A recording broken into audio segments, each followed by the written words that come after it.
ಶ್ರೀ ಗುರುಭ್ಯೋ ನಮಃ.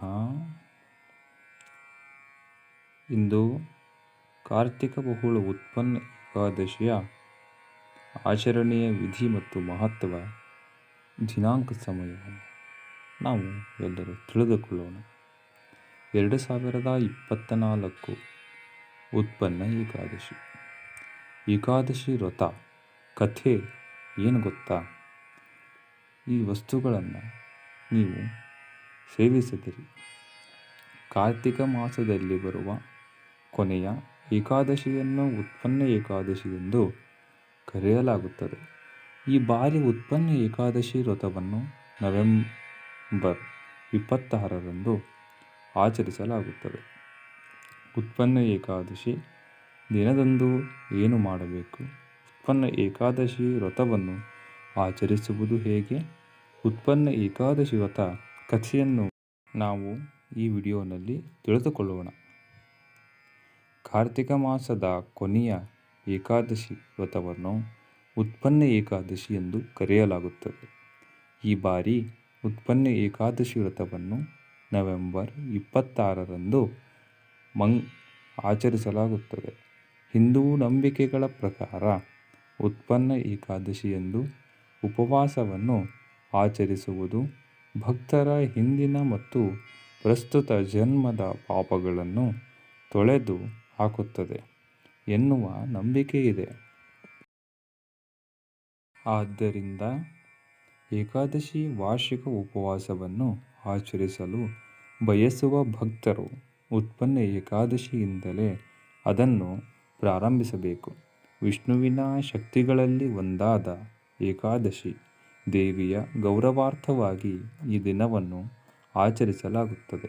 ಅವಳು ದೇವರ ಭಾಗವಾಗಿದ್ದಳು ಮತ್ತು ಮುರ ಎಂಬ ರಾಕ್ಷಸನನ್ನು ಕೊಲ್ಲಲು ಜನಿಸಿದಳು. ಒಮ್ಮೆ ಮುರ ಎನ್ನುವ ರಾಕ್ಷಸನು ಮಲಗಿದ್ದ ದೇವರನ್ನು ಆಕ್ರಮಿಸಿ ಕೊಲ್ಲಲು ಪ್ರಯತ್ನಿಸಿದಾಗ ತಾಯಿಯೇ ಎದ್ದು ಮುರ ರಾಕ್ಷಸನನ್ನು ಕೊಂದಳು. ಅದೇ ರೀತಿಯಾಗಿ ಅನೇಕ ರಾಜ್ಯಗಳಲ್ಲಿ ವಿವಿಧ ಹೆಸರುಗಳಿಂದ ಈ ಏಕಾದಶಿಯನ್ನು ಹೇಗೆ ಆಚರಿಸುತ್ತಾರೆ ಎನ್ನುವುದನ್ನು ತಿಳಿದುಕೊಳ್ಳೋಣ.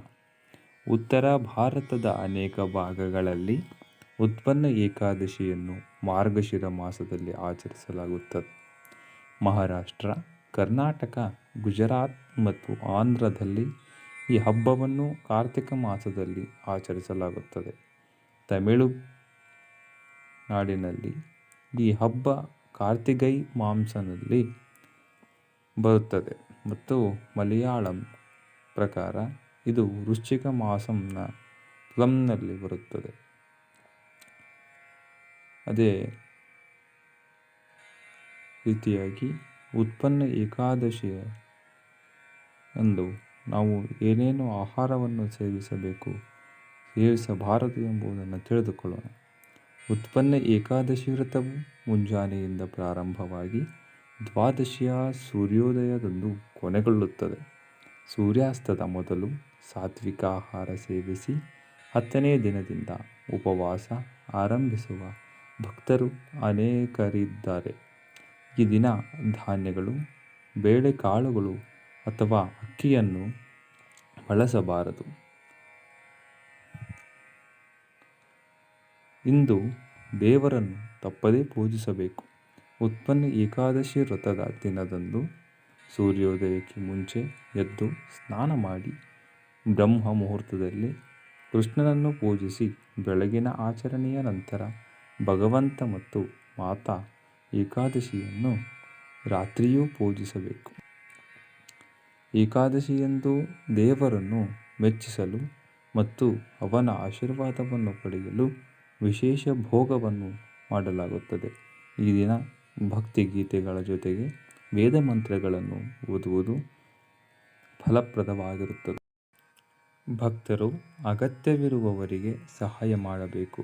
ಈ ದಿನದಂದು ಮಾಡಿದ ಯಾವುದೇ ಒಳ್ಳೆಯ ಕೆಲಸವನ್ನು ಹೆಚ್ಚು ಪ್ರಯೋಜನಕಾರಿ ಎಂದು ಪರಿಗಣಿಸಲಾಗುತ್ತದೆ. ಭಕ್ತರು ತಮ್ಮ ಸಾಮರ್ಥ್ಯಕ್ಕೆ ಅನುಗುಣವಾಗಿ ಬಟ್ಟೆ, ಹಣ, ಆಹಾರ ಸೇರಿದಂತೆ ಅಗತ್ಯ ವಸ್ತುಗಳನ್ನು ದಾನ ಮಾಡಬಹುದು. ಉತ್ಪನ್ನ ಏಕಾದಶಿ ವ್ರತಕಥೆ. ಪುರಾಣಗಳ ಪ್ರಕಾರ ಮುರ ಎಂಬ ರಾಕ್ಷಸನ ಭಯದಿಂದ 3 ಲೋಕಗಳಲ್ಲಿ ಭಯ ಹರಡಿತು.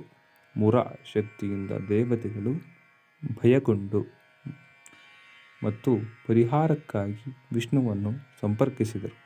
ವಿಷ್ಣು 100 ವರ್ಷಗಳ ಕಾಲ ಮುರ ಎನ್ನುವ ರಾಕ್ಷಸನೊಂದಿಗೆ ಹೋರಾಡಿದನು. ಆದರೆ ಅವನನ್ನು ಸೋಲಿಸಲು ಸಾಧ್ಯವಾಗಲಿಲ್ಲ. ಅಷ್ಟರಲ್ಲಿ ಆಯಾಸಗೊಂಡ ದೇವರು ವಿಶ್ರಾಂತಿಯನ್ನು ಬಯಸಿ ಹಿಮಾವತಿ ಗುಹೆಗೆ ಹೋಗಿ ಮಲಗಿದನು. ಅದೇ ಸಮಯದಲ್ಲಿ ಮುರ ಎಂಬ ರಾಕ್ಷಸನು ಗುಹೆಯೊಳಗೆ ಬಂದು ವಿಷ್ಣುವನ್ನು ಕೊಲ್ಲಲು ಪ್ರಯತ್ನಿಸಿದನು. ಆಗ ಅಲ್ಲಿ ಒಬ್ಬ ಸುಂದರ ಮಹಿಳೆ ಕಾಣಿಸಿಕೊಂಡಳು. ಅವಳು ಸುದೀರ್ಘ ಹೋರಾಟದ ನಂತರ ಮುರ ಎಂಬ ರಾಕ್ಷಸನನ್ನು ಕೊಂದಳು. ಭಗವಾನ್ ವಿಷ್ಣುವು ಎಚ್ಚರಗೊಂಡಾಗ ಆ ರಾಕ್ಷಸನ ಮೃತದೇಹವನ್ನು ನೋಡಿ ಆಘಾತಕ್ಕೊಳಗಾದನು. ಮಹಿಳೆ ವಿಷ್ಣುವಿನ ಭಾಗವಾಗಿರುವುದರಿಂದ ಆಕೆಗೆ ಏಕಾದಶಿ ಎಂದು ಹೆಸರಿಟ್ಟರು. ಅಂದಿನಿಂದ ಈ ದಿನವನ್ನು ಉತ್ಪನ್ನ ಏಕಾದಶಿ ಎಂದು ಆಚರಿಸಲಾಗುತ್ತದೆ.